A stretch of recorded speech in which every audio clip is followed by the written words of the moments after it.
जय हिंद साथियों, स्वागत है आप सभी का मैक्स एजुकेशन में। तो दोस्तों, मैक्स एजुकेशन आपके लिए फिर से जीके जिस के बेहतरीन प्रश्नों के साथ हाजिर हैं।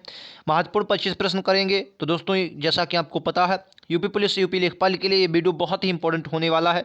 यहाँ से आपके एग्जाम में 2-3 प्रश्न आपको ज़रूर देखने को मिलेंगे। ये वो प्रश्न है जो आपके हाल ही में अभी आपके एग्जामों में पूछे गए हैं। ठीक है, तो चलिए दोस्तों, शुरुआत करते हैं। आज का पहला प्रश्न आपकी स्क्रीन पर ये रहा। राइट आंसर क्या होगा इस प्रश्न का? ठीक है, यूपी लेखपाल कांस्टेबल का प्रैक्टिस सेट है, बिल्कुल बेहतरीन प्रैक्टिस सेट है। पहला प्रश्न कह रहा है कि चंदावर के विश्वासघात के कारण पृथ्वीराज चौहान की पराजय हुई थी। कालांतर में जयचंद्र कहाँ और कब मारा गया? ये आपको बताना है कि जयचंद्र जो था, इसके विश्वासघात के कारण तो पृथ्वीराज की पराजय हुई, लेकिन फिर जयचंद्र कहाँ मारा गया? तो आपको बहुत अच्छे से याद रखना है, चंदावर के युद्ध में। और चंदावर का युद्ध 1193 में ये हुआ था। ठीक है, 1193 में चंदावर का युद्ध हुआ और इसी युद्ध में मोहम्मद गौरी ने, किसने? गौरी ने इसको पराजित किया था। ये बात आपको याद है, गौरी ने इसे पराजित किया, ये बात आपको याद रखनी है। ठीक है, तराइन का जो आपको दिख रहा है, तराइन का 1192 में ये सेकेंड युद्ध था तराइन का, और इसमें पृथ्वीराज चौहान पराजित हुआ था। ठीक है, चौहान क्या हुए थे? चौहान पराजित हो गए थे। किससे? गौरी से। ठीक है, ये बात बहुत अच्छे से आपको याद रखनी है। दोस्तों, अगला प्रश्न आपकी स्क्रीन पर बेहतरीन है, ये रहा बहुत इंपॉर्टेंट प्रश्न।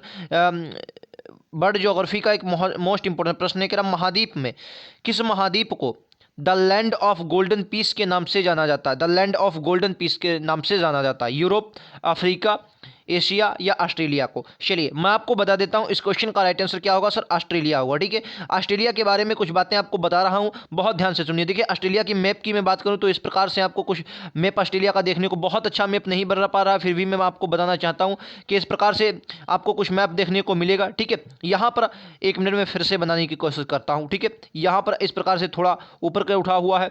ठीक है, इस प्रकार से आप जब आएंगे, इस प्रकार से आपको देखने को मिलेगा। आप समझ लीजिए कि ऐसा ही ऑस्ट्रेलिया कुछ है। ठीक है, यहाँ पर आपको ग्रेट डिवाइडिंग रेंज देखने को मिलेगी, और यहाँ पर आपको इस वाले क्षेत्र में ग्रेट बैरियर रीफ है। ये क्या है? ग्रेट बैरियर रीफ है, जो जिसे प्रवाल भित्ति कहते हैं, जो विश्व की सबसे बड़ी प्रवाल भित्ति है। यहाँ पर एक ग्रेट डिवाइडिंग रेंज है, ये बात आपको याद रखनी है। अच्छा, इसे आपको पता होगा, ऑस्ट्रेलिया को प्यासी भूमि का देश भी कहा जाता है। ठीक है, आपको पता होगा। ठीक है, क्यों कहा जाता है? क्योंकि देखिए, यहाँ प्रशांत महासागर से कोई तूफान उठता है इस प्रकार से, तो वो ग्रैंड मतलब ये ग्रेट बैरियर रीफ है, सॉरी ये क्या है? ग्रेट डिवाइडिंग रेंज है। तो यहाँ से टकराकर ये इसी प्रकार से यहीं पर वर्षा करता है। तो यानी कि तो इस वाले क्षेत्र में ये वर्षा नहीं हो पाती है। तो यहाँ पर आपको बहुत से मरुस्थल देखने को मिलेंगे, जैसे ग्रेट विक्टोरिया मरुस्थल ऑस्ट्रेलिया में है, गिब्सन का मरुस्थल, सैंडी का मरुस्थल। ठीक है, ये सभी मरुस्थल आपको ऑस्ट्रेलिया में ही देखने को मिलेंगे। ये बात बहुत अच्छे से आपको याद रखनी है। अच्छा, यहीं पर ऑस्ट्रेलिया की राजधानी कैनबरा जो है, यहीं पर स्थित है। कैनबरा भी यहाँ पर आपको देखने को मिलेगी। कहाँ पर? मैं फिर से बता रहा हूँ आपको, यहाँ पर ऑस्ट्रेलिया की राजधानी कैनबरा भी देखने को मिलेगी। ठीक है, अच्छा, इसके नीचे यहाँ पर आपको तस्मानिया देखने को मिलेगा। ये भी बात बहुत अच्छे से आपको याद रखनी है। चलिए नेक्स्ट प्रश्न पर दोस्तों चलते हैं। अगला प्रश्न कह रहा है, निम्नलिखित वंशों में से आपको बताना है कि निम्नलिखित कौन से वंश ने, कह रहा है, भारत के दक्षिण भाग पर शासन नहीं किया। देखिए, जब आप दक्षिण भारत में आएंगे तो इस तरफ, इस वाले क्षेत्र में आपको 3 शासक देखने को मिलेंगे। ठीक है, उनमें चोल और पांड्या देखने को मिलेंगे, लेकिन राजपूत जो थे ये आपके दक्षिण भारत से संबंधित नहीं है। इंपॉर्टेंट प्रश्न है आपके एग्जाम में, यहाँ से इंपॉर्टेंट। अच्छा, चेर की राजधानी कई बार पूछी गई है, तो चेर की जो राजधानी थी वो उरैयर थी, और पांड्यों की मदुरै थी। ठीक है, मदुरै थी, ये बात आपको याद है। मदुरै कई बार आपके एग्जाम में, मदुरै क्या थी? ये सर पांड्यों की राजधानी थी। आपके एग्जाम में 10 बार प्रश्न पूछा गया, तो आप लोग इसको गलत नहीं करेंगे, छपने वाले प्रश्नों में से है। ठीक है, अगला प्रश्न दोस्तों आपके स्क्रीन पर ये रहा, पाल साम्राज्य में भारत के किस हिस्से में विस्तृत था? बात करेंगे सर पाल साम्राज्य की, तो आपको पता होगा पाल साम्राज्य की स्थापना 8वीं सदी में गोपाल ने की थी। किसने? गोपाल ने की थी। ठीक है, और पाल शासक एक थे धर्मपाल की अगर मैं बात करूं तो ये पहले शासक थे। ये जो आपने त्रिपक्षी संघर्ष सुना होगा, जो राजपूत और प्रतिहार और पाल के बीच हुआ था, इन तीनों के बीच हुआ था, जिसमें सबसे पहले पाल वंश ने पार्टिसिपेट किया था। सबसे पहले धर्मपाल इस युद्ध में मतलब लड़ने के लिए तैयार हुए थे। तो ये आपको बंगाल वाले क्षेत्र में देखने को मिलेगा। कौन सा? पूर्वी वाले क्षेत्र में। कहाँ पर? ये बंगाल वाले में आपको पाल देखने को मिलेगा।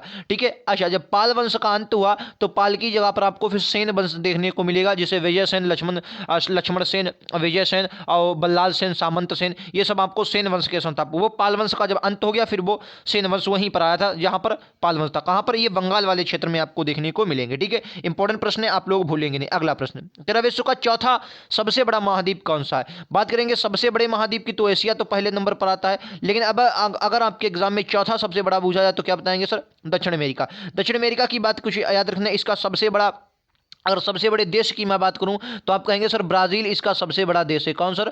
ब्राजील इसका सबसे बड़ा देश है। ठीक है। अच्छा, ब्राजील। यहाँ की सबसे बड़ी नदी की बात करूं तो कहेंगे अमेजन। अमेजन हालांकि विश्व में नील नदी है लेकिन वो अफ्रीका में बहती है, तो अमेजन यहाँ की सबसे बड़ी, अपवाह की दृष्टि से अमेजन विश्व की सबसे बड़ी नदी है। ठीक है, अमेजन नदी देखने को मिलेगी। अमेजन के जंगलों को पृथ्वी का फेफड़ा कहा जाता है और ये जो है रबड़ उत्पादन के लिए जानी जाती है। ठीक है, रबड़ उत्पादन के लिए जाना जाता है। ब्राजील को आपको पता है, ब्राजील सर कहवा उत्पादन के लिए जाना जाता है। किसके लिए? कहवा उत्पादन के लिए जाना जाता है। ब्राजील में सेंटोस जो बंदरगाह है वो कहवा बंदरगाह के रूप में जाना जाता है। ये बात आपको याद रखनी है। ठीक है, इसके कुछ महत्वपूर्ण देशों की बात करें तो चिली है, अर्जेंटीना, उरुग्वे, पराग्वे।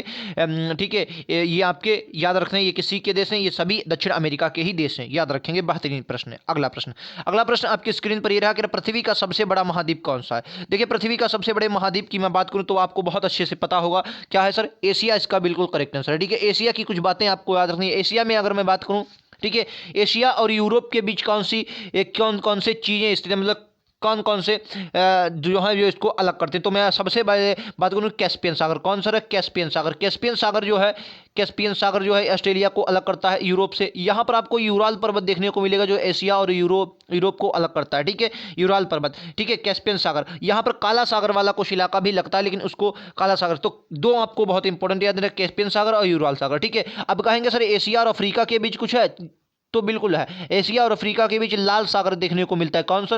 लाल सागर और स्वेज नहर, ये दोनों एशिया और अफ्रीका को अलग करते हैं, स्वेज नहर। ठीक है, यहाँ पर आपको कौन सी? बाब अल मंदेब की जलसंधि भी देखने को मिलेगी इन दोनों के बीच, जो एशिया का यमन है और यहाँ अफ्रीका का जिबूती, यमन को जिबूती से अलग करती है बाब अल मंदेब की जलसंधि। ठीक है, याद रखेंगे, बहुत इंपॉर्टेंट प्रश्न है। चलिए नेक्स्ट प्रश्न, क्या निम्नलिखित में से किस नदी बेसिन का कुल पुनः प्रतिप्रयोग कहा जाता है? बताइए, निम्नलिखित में से किस नदी बेसिन का कुल पुनः पूर्ति प्रयोग में सर्वाधिक? तो कहने का मतलब गंगा व ब्रह्मपुत्र नदियां हैं, इनका वैसे सबसे ज्यादा है, इनके मतलब बहाव की दृष्टि से, मतलब पूर्ति प्रयोग की दृष्टि से, पुनः पूर्ति प्रयोग की दृष्टि से, तो गंगा और ब्रह्मपुत्र के बारे में आपको बहुत अच्छे से याद रखनी है। ये भारत की महत्वपूर्ण नदियों में से एक नदियां हैं। ठीक है, चलिए नेक्स्ट प्रश्न, क्या पृथ्वी पर कितने प्रतिशत ताजा जल उपलब्ध है? तो ताजा जल कितना प्रतिशत उपलब्ध है? तो कहेंगे सर 3%। मात्र कितना? 3% जो है वो ताजा जल उपलब्ध है। छपने वाले प्रश्नों में से तो गलत नहीं करेंगे, इंपॉर्टेंट प्रश्न है। अगला प्रश्न, बहुत इंपॉर्टेंट प्रश्न, इस पर लगाएंगे मोहर। कह रहा खगोलविद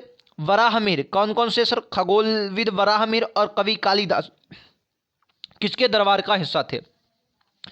तो आपने सुना होगा अकबर के दरबार में नवरत्न रहते थे, लेकिन प्राचीन काल में अगर पूछा जाए तो चंद्रगुप्त विक्रमादित्य जो थे, जिन्हें आप चंद्रगुप्त द्वितीय के नाम से जानते हैं, उनके दरबार में नवरत्न रहते थे। कौन? नवरत्न। एक मिनट, नवरत्न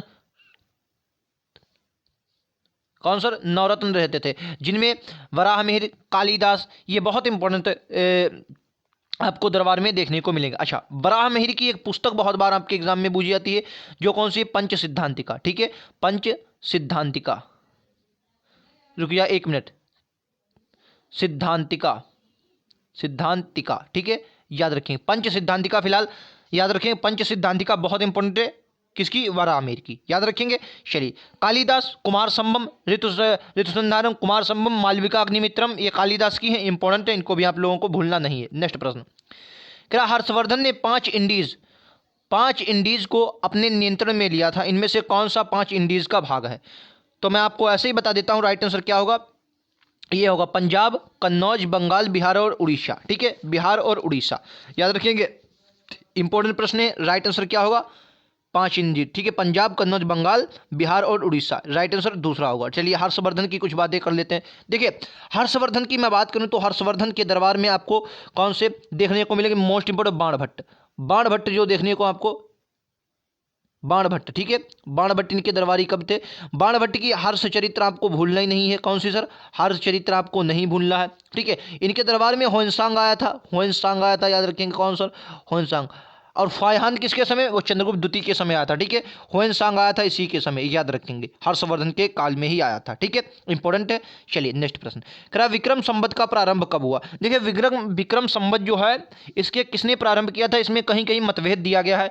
बहुत से लोग चंद्रगुप्त विक्रमादित्य को बताते हैं और बहुत से चंद्रगुप्त जो प्रथम थे, जो मौर्य वंश के शासक थे, उनको भी बताते हैं। फिलहाल आपको याद है 57 ईसा पूर्व में हुआ था, याद रखेंगे 57 ईसा पूर्व में। अच्छा एक और याद है शक संवत, शक संवत आपको बहुत इंपॉर्टेंट है। शक संवत, शक संवत ये चलाया किसने था, ये कुषाण वंश के शासक थे कनिष्क, ठीक है। कनिष्क ने चलाया था और कब, 78 ईसा पूर्व में, 78 ईसा पूर्व में, ठीक है, याद रखेंगे 78 ईसा पूर्व में कनिष्क ने चलाया था। छपने वाले प्रश्नों में से है, भूलना नहीं है, गलत नहीं करेंगे, ठीक है, राइट आंसर होगा। अगला प्रश्न ये रहा दोस्तों, यूपी पुलिस यूपी लेखपाल के लिए छपने वाले प्रश्न है, आपके एग्जाम की दृष्टि से मोस्ट इंपॉर्टेंट है, ठीक है। क्या निम्नलिखित में से कौन सा सतह जल पर संसाधन का एक उदाहरण, किसका संसाधन का, झील, कुआं, समुद्र या टैंकर। तो कह रहा है सतह पर किसका सर, जल संसाधन का एक उदाहरण, तो राइट आंसर क्या होगा, झील ही होगा। कुआं और समुद्र वाले गलत हैं, समुद्र वाले तो बहुत गलत हैं, झील इसका बिल्कुल करेक्ट आंसर रहेगा। छपने वाले प्रश्न है। नेक्स्ट प्रश्न, अगला प्रश्न कह रहा है कि जलचक्र में बादलों का गठन निम्नलिखित में से किस प्रक्रिया द्वारा होता है। जो जलचक्र होता है इनमें बादलों का जो मतलब बादल बनते हैं, कहने का मतलब ये पानी है। समुद्र में पानी क्या होता है, वाष्प के रूप में उड़ता है और ये फिर जाकर वो क्या बनाता है सर, बादल बनाता है। ये क्या बनाता है, बादल। तो इस प्रक्रिया को संघनन कहते हैं। क्या कहते हैं, संघनन कहते हैं। तीसरा इस क्वेश्चन का बिल्कुल करेक्ट आंसर है, संघनन कहा जाता है इस क्रिया को। राइट आंसर तीसरा होगा। अगला क्वेश्चन कह रहा धान का न्यूनतम समर्थन मूल्य क्या है, जिसे एमएसपी कहा जाता है, ठीक है। एमएसपी, एमएसपी क्या है, एमएसपी कितने फसलों की जारी होती है, सब आपको बता देंगे इन्हीं 2-3 प्रश्नों में। मैंने एमएसपी से 2-3 प्रश्न लिए हैं, क्योंकि ये पुलिस में तो मतलब पूछा ही जाएगा, लेकिन आपको याद रखना है लेखपाल के लिए तो रामबाण है, एमएसपी से प्रश्न आएगा। तो अगर धान का न्यूनतम समर्थन मूल्य कितना है, तो याद रखेंगे धान का जो न्यूनतम समर्थन मूल्य है वो 1410 रुपये है। और मैं आपको बता देता हूं जो न्यूनतम समर्थन मूल्य यानी कि एमएसपी है, एमएसपी न्यूनतम समर्थन मूल्य, ये 23 फसलों की जारी होती, कब, 23 फसलों की जारी होती है, ठीक है, 23 फसलों की जारी होती है, ये बात आपको याद रखनी है, ठीक है। अगला प्रश्न क्या किसी फसल को सहायता देने के लिए सरकार निम्नलिखित में से कौन सी घोषणा करती है, ठीक है, कौन सी घोषणा करती है। मान लिया देखिए 100 रुपये की कोई चीज़ है, हमारे यहाँ क्या है, मिश्रित अर्थव्यवस्था है, तो मान लिया अब किसान इस चीज़ को लेने में सक्षम नहीं है, या तो देखिए एमएसपी 2 प्रकार से दी जाती है, या तो किसी चीज़ को आप बेच रहे हैं तब, या तो खरीद रहे हैं तब। तो क्या कर देता है, मतलब सहायता दे देता है, ठीक है, फसल को सहायता दे देता, तो किसके लिए सर, न्यूनतम समर्थन मूल्य, इसे एमएसपी कहा जाता है। अच्छा कौन, कृषि एवं मूल्य, कृषि लागत एवं मूल्य आयोग निर्धारण कौन करता है, कृषि लागत, कृषि लागत एवं मूल्य आयोग, मूल्य आयोग, ठीक है, आयोग याद रखेंगे, कृषि लागत एवं मूल्य आयोग। ये क्या करता है सर, ये एमएसपी जारी करता है, 23 फसलों की एमएसपी जारी करती है। तो ये अस्तित्व में कब आया, कृषि लागत एवं मूल्य आयोग, याद रखेंगे इसकी स्थापना 1965 में होती है। कब सर, 1965 में स्थापना होती है कृषि लागत एवं मूल्य आयोग की, भूलना नहीं है, छपने वाला प्रश्न है। कृषि लागत एवं मूल्य आयोग कब की, 1965 में अस्तित्व में आया था, याद रखेंगे। और न्यूनतम समर्थन मूल्य जारी करता है एमएसपी, कितनी फसलों की, 23 फसलों की एमएसपी जारी की जाती है, ये बात आपको याद रखनी है, ठीक है। अगला प्रश्न, अभी और भी एमएसपी से और भी प्रश्न बनेंगे, सब मैं बताऊंगा धीरे धीरे। वह स्थल जहां पर हर्षवर्धन ने बौद्ध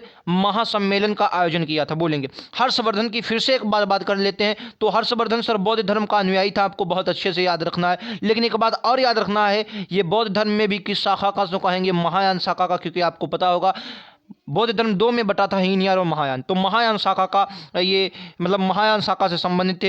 इनकी 2-3 पुस्तकें आपको याद रखना, ये रत्नावली प्रियदर्शिका और रत्नावली और प्रियदर्शिका, ये दो तो आपको भूलनी नहीं है, ठीक है। चलिए, ये प्रयाग में इन्होंने बौद्ध सम्मेलन करवाया था, याद रखेंगे। प्रयाग में इन्होंने एक बौद्ध सम्मेलन का आयोजन किया था, लेकिन बौद्ध संगीति नहीं थी, ये बौद्ध सम्मेलन था। कहाँ पर, प्रयाग में इन्होंने आयोजन करवाया था, ये बात बहुत अच्छे से आपको याद रखनी है। अच्छा एक बात बोलेंगे सर, हर्ष किससे पराजित हुआ था, तो आपको याद है हर्ष एकमात्र शासक पुलकेशन द्वितीय से पराजित हुआ था। किससे, पुलकेशन, एक मिनट, पुलकेशन द्वितीय से, पुलकेशिन द्वितीय से ये पराजित हुआ था। और ये पुलकेशिन द्वितीय कौन था? ये चालुक्य शासक था। चालुक्य शासक पुलकेशिन द्वितीय से पराजित हुआ था। इसकी जानकारी ये कहाँ पर पराजित हुआ था अगर पूछ दे तो नर्मदा नदी के तट पर। कहाँ पर? सर नर्मदा नदी के तट पर यह पराजित हुआ था, याद रखेंगे। जानकारी हमें एहोल प्रशस्ति से मिलती है, ये बात आपको याद है। किस प्रशस्ति से सर? एहोल प्रशस्ति से इसकी जानकारी मिलती है, जिसकी रचना रवि कीर्ति ने की थी। किसने की थी? रवि कीर्ति ने इसकी एहोल प्रशस्ति की रचना की थी। आपको याद है कौन सी? रवि कीर्ति जी ने की थी एहोल प्रशस्ति की रचना, याद रखेंगे। ठीक है, नेक्स्ट प्रश्न कह रहा 12वीं शताब्दी में दिल्ली आरंभ में 12वीं शताब्दी के आरंभ में दिल्ली पर किसका शासन था? तो आपको याद रखना 12वीं शताब्दी के आरंभ में दिल्ली पर किसका शासन था? तो कहेंगे तैमूर वंश का शासन था। ठीक है, तैमूर वंश, तोमर वंश, ये क्या था? तोमर वंश। तैमूर ने, तोमर वंश, ये वही गुर्जर प्रतिहार वाले वंश थे, ये तोमर वंश इन्हें कहा जाता था। 12वीं शताब्दी में दिल्ली पर इन्हीं का शासन था, याद रखेंगे। तुगलक वंश आपको याद रखना है, ये 1414 तक हमारे भारत में रहा। ठीक है, यहाँ पर 3 शासक आपको मोस्ट इंपोर्टेंट याद रखने हैं। ठीक है, गयासुद्दीन तुगलक, उसके बाद मोहम्मद बिन तुगलक एमडी, और उसके बाद फिरोज शाह तुगलक। ठीक है, 3 शासक आपको भूलने नहीं है। ठीक है, इंपॉर्टेंट प्रश्न हो जाता है। नेक्स्ट प्रश्न, अगला प्रश्न कह रहा है आपकी स्क्रीन पर, कह रहा निम्नलिखित में से कौन मीठे पानी का सबसे अच्छा स्रोत होता है? ठीक है, तो आपको बहुत अच्छे से पता होनी चाहिए, मीठे पानी का स्रोत नदियां होती हैं। मीठे पानी की विश्व में सबसे बड़ी झील अगर आपके पूछ लिया जाए तो सुपीरियर होती है। सुपीरियर झील सबसे मोस्ट इंपोर्टेंट मीठे पानी की झील है। ठीक है, नदियां मीठे पानी का एक बहुत इंपॉर्टेंट स्रोत होती हैं। खारा जल आपको कहाँ पर मिलता है? समुद्रों में मिलता है। नेक्स्ट प्रश्न, अगला प्रश्न कह रहा है मेरियाना खाई किसके लिए प्रसिद्ध है? देखो मेरियाना खाई जो है ये सबसे मोस्ट इंपोर्टेंट, पहले आपको ये पता चलना चाहिए कि मेरियाना खाई कहाँ पर है। तो कहेंगे ये पैसिफिक सागर यानी कि प्रशांत महासागर में। कहाँ पर? प्रशांत महासागर। एक मिनट, कहाँ पर है सर? प्रशांत महासागर में है, याद रखेंगे, प्रशांत महासागर में। पृथ्वी का सबसे गहरी बिंदु के लिए जाना जाती है मेरियाना गर्त, इसे मेरियानी खाई भी कहते हैं। तो ये प्रशांत महासागर में आपको देखने को मिलती है। ठीक है, याद रखेंगे, इंपॉर्टेंट प्रश्न है, छपने वाले प्रश्नों में से गलत नहीं करना। ठीक है, चलिए नेक्स्ट प्रश्न, क्या निम्नलिखित में से प्रसिद्ध जावा ट्रेंच नामक सबसे गहरा स्थल किस महासागर में? देखिए जावा ट्रेंच, जावा ये आपको इंडोनेशिया के आसपास, इंडोनेशिया के पास देखने को मिलेगा। कहाँ पर? हिंद महासागर में। ठीक है, अच्छा हिंद महासागर का सबसे बड़ा द्वीप अगर आपसे पूछ ले तो क्या बताएंगे? बोलेंगे हिंद महासागर का सबसे बड़ा द्वीप, तो आपको याद ना हिंद महासागर का सबसे बड़ा द्वीप से कौन सा है? श्रीलंका। श्रीलंका हिंद महासागर का सबसे बड़ा द्वीप है। उसके बाद आपको याद रखना मेडागास्कर यहाँ का है, मेडागास्कर। ठीक है, मेडागास्कर याद रखना, मेडागास्कर है एक, यहाँ पर आपको इंपॉर्टेंट मिलेगा मेडागास्कर। और हाँ, तंजानिया के पास, जब अफ्रीका के पास जाएंगे तो जंजीबार और पेम्बा, हालांकि ये बड़े नहीं लेकिन छोटे द्वीप हैं, लेकिन आपके एग्जाम में सीधे पूछे जाते हैं कि बताइए पेम्बा द्वीप और जंजीबार क्यों प्रसिद्ध हैं? तो कहेंगे लौंग उत्पादन के लिए। ठीक है, और कहाँ है? हिंद महासागर में, अफ्रीका के पूर्वी तट पर आपको देखने को मिलते हैं। ठीक है, याद रखेंगे, छपने वाले प्रश्न है। अगला प्रश्न कह रहा भूरी क्रांति किसको बल देने पर केंद्रित है? किसको बल? तो आपको बहुत अच्छे से याद रखना, जो भूरी क्रांति थी उर्वरक उत्पादन के लिए जानी जाती है। किसके लिए? उर्वरक उत्पादन के लिए जानी जाती है भूरी क्रांति, याद रखेंगे, इंपॉर्टेंट प्रश्न है। निम्नलिखित में से कौन सा पीत क्रांति से संबंधित है? तो कहेंगे पीत क्रांति अगर पूछी जाए तो क्या बोलेंगे? दलहन। दुग्ध क्रांति आपको पता होगा, मछली झींगा क्रांति से कहेंगे, कहते हैं दुग्ध क्रांति, श्वेत ब्लड क्रांति। ठीक है, इसे श्वेत क्रांति भी कहते हैं दुग्ध उत्पादन के लिए, यानी कि ऑपरेशन फ्लड भी किसे कहा जाता है, ये भी आपको याद रखनी है। अगला प्रश्न आ ही गया, क्या न्यूनतम समर्थन मूल्य का निर्धारण कौन करता है? तो मैंने क्या बताया सर, न्यूनतम समर्थन मूल्य का निर्धारण कृषि और लागत मूल्य आयोग करता है। स्थापना मैंने अभी बताया 1965 में हुई। अच्छा, अगर आपके एग्जाम में पूछ दे, मान लिया कि सबसे पहले बताइए एमएसपी कब दी गई, तो सबसे पहले एमएसपी आपको याद रखना है, मैंने बोला एमएसपी अगर आपको याद है सबसे पहले कब? 1966-67 में दी गई थी। ठीक है, कब सर? 1966-67 में दी गई थी। तो आपको दिमाग में ये भी है किस फसल के लिए दी गई थी, तो आपको आज देखना है इस वक्त हरित क्रांति चल रही थी और गेहूं की फसल के लिए दी गई। किसके लिए सर? गेहूं की फसल के लिए 1966-67 में पहली बार एमएसपी दी गई। कृषि और लागत मूल्य आयोग का गठन 1965 में होता है। एमएसपी 23 फसलों के लिए दी जाती है और एक साल में कितनी बार? एक साल में 2 बार एमएसपी दी जाती है। एक बार में 2 बार, एक साल में 2 बार इसका निर्धारण किया जाता है। एक बात और भी याद रखना, गन्ने की फसल पर एमएसपी नहीं दी जाती। सीधा सीधा एग्जाम में आएगा कि बताइए किस, 4 ऑप्शन दे देगा और कहेगा बताइए निम्नलिखित में से किस फसल पे एमएसपी नहीं दी जाती। तो आपको याद है गन्ने की फसल पर कृषि लागत एवं मूल्य आयोग के द्वारा न्यूनतम समर्थन मूल्य यानी कि एमएसपी नहीं दी जाती। ठीक है, याद रखेंगे, इंपॉर्टेंट प्रश्न है। अगला प्रश्न आपकी स्क्रीन पर ये रहा, कन्नौज से पूर्व हर्षवर्धन कहाँ का शासक था? तो आपको याद है कन्नौज से पूर्व थानेश्वर का शासक था। उसके बाद इन्होंने कन्नौज पर अधिकार किया था। हर्षवर्धन के बारे में बहुत बातें हम लोग जान चुके हैं। चलिए आगे बात करते हैं। आज का अंतिम प्रश्न आपके स्क्रीन पर ये रहा, था, इस क्वेश्चन का जवाब आप हमें कमेंट बॉक्स में देंगे। कि गुप्तकाल की प्रसिद्ध महिला शासक कौन थी? जैसे आपने मध्यकाल में रजिया सुल्तान के बारे में सुना होगा, लेकिन इस गुप्त काल में कौन थी? ये इसका जवाब आप लोग हमें कमेंट बॉक्स में देंगे। और अपना 25 में से आपका स्कोर कितना रहा ये भी हमें ज़रूर बताएंगे। और ऐसे लगातार प्रश्नों के लिए आप हमारे चैनल को सब्सक्राइब करना नहीं भूलेंगे। बेहतरीन क्लासेज होती हैं आपके इसी चैनल मैक्स एजुकेशन में। सब्सक्राइब कीजिए, आने वाली हर नोटिफिकेशन के लिए बेल आइकन ज़रूर दबाएं। मिलते हैं अगले वीडियोज़ में, आज के लिए इतना ही। Thank you.